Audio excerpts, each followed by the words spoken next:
Salut à tous, on se retrouve pour l'épisode 1283 du Zap Image. On commence aujourd'hui avec l'anniversaire d'une légende du football, on peut le mettre dans le top 5 des meilleurs joueurs de l'histoire du foot. C'est Diego Maradona, l'ancien joueur argentin qui fête aujourd'hui ses 60 ans. Donc il a gagné pas mal de trophées tout au long de sa carrière, mais le plus beau trophée qu'il a remporté, ça reste quand même la Coupe du Monde avec l'Argentine en 1986. Il avait été aussi élu meilleur joueur de cette Coupe du Monde.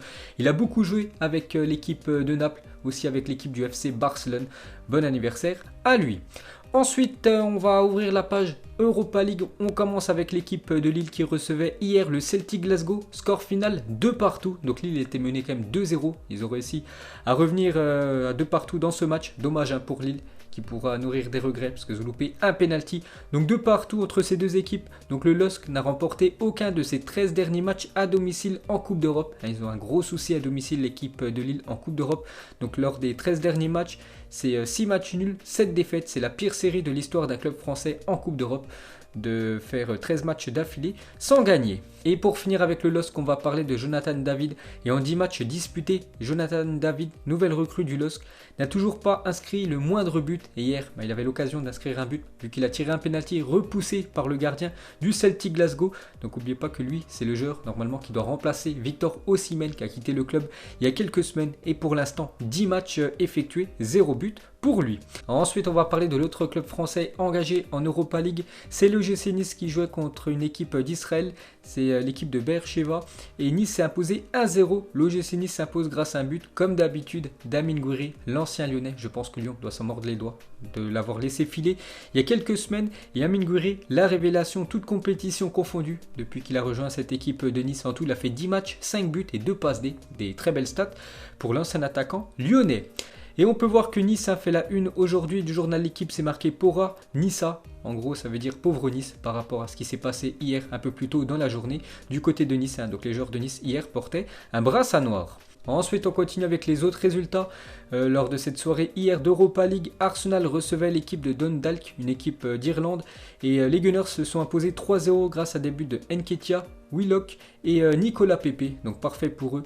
Et ils ont quand même inscrit ces 3 buts en seulement 4 minutes hier, les Gunners. Ensuite, on va parler d'une autre équipe anglaise, c'est l'équipe de Tottenham qui se déplaçait en Belgique pour son second match d'Europa League. Tottenham s'incline 1-0 sur la pelouse du Royal Antwerp. Donc mauvais résultat pour l'équipe de José Mourinho. Donc Tottenham est la première équipe anglaise à perdre un match de Coupe d'Europe cette saison. Aucune équipe anglaise avait perdu pour l'instant en Coupe d'Europe. Tottenham, c'est la première. Et pour finir avec José Mourinho, a publié 2 photos sur son compte Instagram, une avant le match et une après le match face à Antwerp, un génie. Donc avant le match, il a mis un vol de plus, un film de plus, un match d'Europa League de plus. Et José Mourinho, après la défaite de son équipe hier soir, il a dit les mauvaises performances méritent de mauvais résultats. J'espère que tout le monde dans ce bus sont aussi en colère que je le suis. Demain, entraînement à 11h. Donc il est très remonté contre ses joueurs, José Mourinho. Et pour finir avec cette équipe des Spurs, on va parler du gardien français Hugo Lloris, qui est devenu hier soir le premier gardien français de l'histoire à atteindre la barre des 100 matchs en Coupe d'Europe. Donc félicitations à lui. Ensuite, cette fois-ci, on va parler de l'équipe en ultra forme cette saison en Europe. C'est l'équipe de l'AC Milan qui jouait contre le Sparta Prague hier en Europa League. Et une fois de plus, victoire pour l'AC Milan. Une victoire 3-0 grâce à Diaz, Leao et Dalot qui sont les buteurs. Donc parfait pour cette équipe de l'AC Milan. Donc ils sont toujours invaincus cette saison. 10 matchs, 8 victoires, 2 matchs nuls. Actuellement premier du classement en Serie A, premier aussi du classement d'Europa League. Tous les voyants sont au vert actuellement pour l'équipe de l'AC Milan. On va parler d'un joueur qui est très bon. C'est le Turc Çalhanoğlu, et auteur de 4 buts et 4 passes D en 8 matchs, toutes compétitions confondues avec l'AC Milan cette saison. Hakan Çalhanoğlu intéresse Manchester United selon la Gazzetta dello Sport. Plutôt logique vu qu'il fait une grosse prestation actuellement avec son équipe de l'AC Milan. C'est pour ça que les grosses écuries européennes ont des vues sur lui. On va parler de l'ancien joueur du Real Madrid qui est prêté actuellement du côté de l'AC Milan. Il jouait très peu sous l'ère Zidane, mais du côté de l'AC Milan, il joue. C'est Brahim Diaz, encore marqué hier soir avec l'AC Milan, prêté sans option d'achat par le Real Madrid. Le milieu de terrain hispano-marocain est en forme sur les 7 derniers matchs, 3 buts pour lui. Et pour finir avec les Milanais, on va parler du porte-bonheur. C'est l'Algérien Ismaël Benasser qui affiche une série d'invincibilité impressionnante. Donc le crack algérien n'a plus perdu depuis 43 matchs d'affilée dès lors qu'il a été aligné par ses entraîneurs. Donc 20 matchs sans perdre avec l'équipe de l'Algérie et 23 matchs sans perdre avec l'équipe de l'AC Milan, le porte-bonheur. Ismaël Bennacer. Et pour finir avec cette soirée d'Europa League, sinon un petit coup d'œil à tous les autres résultats de la soirée d'hier, parce qu'il y avait beaucoup de matchs. Donc par exemple, on peut voir que Leicester s'est imposé 2-1 hier du côté de Athènes. Et les résultats des matchs à 21h, l'AS Roma 0 partout contre l'équipe de Sofia. On peut voir aussi que la Real Sociedad s'est inclinée 1-0 contre l'équipe de Naples. On peut voir les meilleures attaques, donc c'est toujours Villarreal après 2 journées. Donc ils ont déjà inscrit 8 buts, les Espagnols, dont 4 de Alcacer, 7 pour le Benfica et 6 pour le Milan AC, le Bayer Leverkusen et l'équipe de Lille. Et pour finir les gars, avec l'Europa League, on peut voir les 4 joueurs nommés pour remporter le titre du meilleur joueur de cette semaine en Europa League. Ensuite, cette fois-ci, on va parler de la Ligue des Champions. Regardez l'équipe type de la semaine en LDC. Donc côté gardien, on peut voir l'ancien Rennais Edouard Mendy qui figure dans cette équipe type de la semaine. Sterling qui a fait un gros match contre l'équipe de Marseille. On peut voir aussi Félix Casemiro ou même Marcus Rashford qui a été très bon. Donc on peut voir cette fois-ci les 4 nommés pour le titre du joueur de la semaine en LDC. Donc Rashford, un triplé, Félix, un doublé, Moskin, un doublé et Duvan Zapata, un doublé. Donc moi je le donnerais quand même à Marcus Rashford, voilà, qui était remplaçant, qui est rentré en cours de jeu en seulement 30 minutes. Il inscrit un triplé, donc ça devrait être lui qui devrait recevoir ce trophée aujourd'hui. Donc Rashford a inscrit avant-hier son triplé en 27 minutes. Cela fait de l'anglais le remplaçant le plus rapide de l'histoire en Ligue des Champions à inscrire un triplé. Il détrône ainsi le record de Kylian Mbappé qui avait mis 38 minutes face à Bruges, donc c'était en octobre 2019. Donc il était rentré en cours de jeu, Kylian Mbappé, un triplé en 38 minutes. Donc Rashford a fait mieux avant-hier. Et sinon on peut voir les 5 remplaçants ayant inscrit un triplé en Ligue des Champions quand ils ont commencé sur le banc. Donc Rosler, Pandiani, Llorente, donc ça c'est en 2008, donc il a fallu attendre quand même 11 ans avant que Mbappé inscrive cette fois-ci un triplé l'année dernière et Rashford avant-hier. Et pour finir avec l'attaquant anglais Marcus Rashford qui fait un gros début de saison, donc Ferdinand sur Rashford il a dit c'est juste sensationnel, il sort du banc, il est en feu et c'est comme s'il était dans une cour de récréation contre des plus jeunes et qu'il intimidait tout le monde, voilà, tellement qu'il a bluffé tout le monde. Voilà, il est rentré quelques minutes après, mais il a inscrit plein de buts, Marcus Rashford. Ensuite direction l'Espagne, on peut voir que le Real Madrid et l'entraîneur Zinedine Zidane ont un problème. C'est le numéro 9 qui est un problème. En une de ce journal AS, Zidane ne compte pas sur Mariano Diaz. Jovic est sanctionné et Benzema a seulement marqué 2 petits buts depuis le début de la saison. En 8 matchs, seulement 2 buts pour Karim Benzema. C'est pour ça que le Real Madrid a un gros souci pour marquer des buts. Donc le journal nous explique que Karim Benzema, le titulaire indiscutable à ce poste, est sans poudre à canon en ce début de saison avec seulement 2 petits buts et 2 passes D en 8 matchs, c'est très peu pour l'attaquant du Real Madrid. À ses côtés, Luka Jovic, son remplaçant attitré, n'entre pas du tout dans les plans de son entraîneur qui souhaite s'en séparer au moins sous la forme d'un prêt cet été.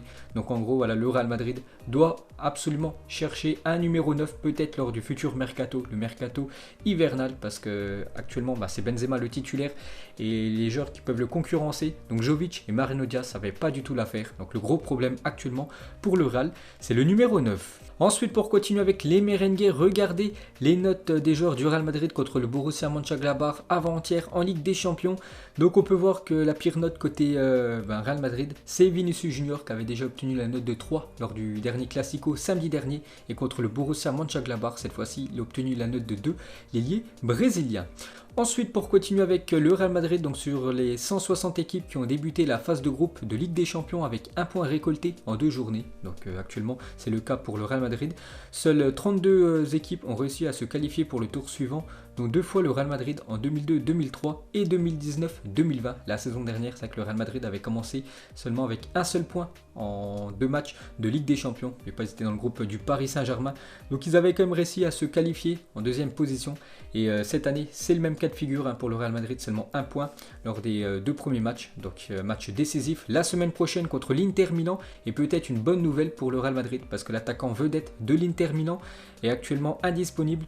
Donc l'Inter annonce la blessure de Romelu Lukaku. Son état sera évalué au jour le jour. Donc il pourrait être forfait mardi prochain lors du choc entre l'équipe de l'Inter et l'équipe du Real Madrid. Ensuite, on va parler d'un ancien merengue. Pepe a disputé avant-hier son 100e match en Ligue des Champions. Donc c'était lors du match Porto-Olympiakos. Donc tant mieux pour lui, son équipe s'est imposée 2-0.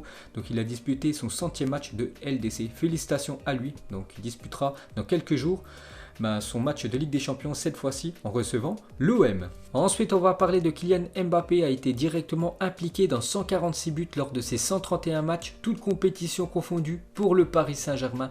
Malgré qu'il a de gros soucis lors des gros matchs de LDC, Kylian Mbappé qui passe souvent à côté. Mais sinon, niveau Ligue 1 ou la Coupe nationale, il est vraiment performant Kylian Mbappé. En 131 matchs avec l'équipe du Paris Saint-Germain, il a quand même inscrit 96 buts et 50 passes D, des stats exceptionnelles. Ensuite, on va parler du Stade Rennais et Marseille n'ont frappé que 2 fois au but, chacun cette semaine en Ligue des Champions. Et c'est le plus faible total pour une équipe lors d'un match de Ligue des Champions. Donc sur toutes les équipes qui ont joué en LDC cette semaine, donc en tout 32 équipes. Donc il y a seulement 2 équipes, donc Rennes et Marseille, ont tiré seulement 2 fois au but. Ensuite, pour continuer avec l'Olympique de Marseille, donc le match Marseille-Lens qui devait se jouer ce soir est officiellement reporté suite aux nombreux cas de Covid-19 recensés dans l'effectif lensois. Donc c'est un communiqué officiel, le match devait avoir lieu ce soir. Donc Lens, je crois, il y a 11 cas de Covid-19, donc du coup le match est annulé, il est reporté ultérieurement. Ensuite, du coup, jetez un petit coup d'œil au programme de la journée. Donc ça joue pas en Ligue 1, ça joue en Angleterre, 21h ce soir. Wolverhampton reçoit l'équipe de Crystal Palace, il y a aussi un match en Liga. Eibar contre l'équipe de Cadix et même en Allemagne, Schalke 04 contre Stuttgart. Ensuite, les compétitions professionnelles continueront de se dérouler malgré le confinement, parce qu'actuellement on est en confinement. Donc la Ligue 1 et la Ligue 2 sont donc maintenues, contrairement en mars dernier où la Ligue 1 et la Ligue 2 avaient été arrêtées et même ça n'avait jamais repris. Donc cette fois-ci les gars, les championnats de Ligue 1 et de Ligue 2 vont bien continuer malgré le confinement. Et concernant le football amateur, on avait parlé hier, c'était toujours pas officiel, maintenant c'est officiel, la FFF annonce que toutes les compétitions amateurs comprenant donc la Coupe de France sont suspendues jusqu'au 1er décembre. Donc ça c'est minimum à 1er décembre, à mon avis ça sera bien plus tard, jusqu'en je pense à janvier ou même février 2021. Donc c'est fini les matchs amateurs pendant au moins un mois. Ensuite, direction les Pays-Bas, on va parler d'un match complètement fou. Donc hier soir se jouait la Coupe des Pays-Bas, Den Haag, qui était alors mené 1-0 à la 90e minute, est revenu au score grâce à son gardien monté sur corner. Il a même permis à son équipe de se qualifier au tir au but par la suite. Donc félicitations à cette équipe et surtout au gardien. Ensuite, une déclaration du président de la fédération algérienne. Il a dit: j'ai discuté avec mon homologue français Noël Le Graët.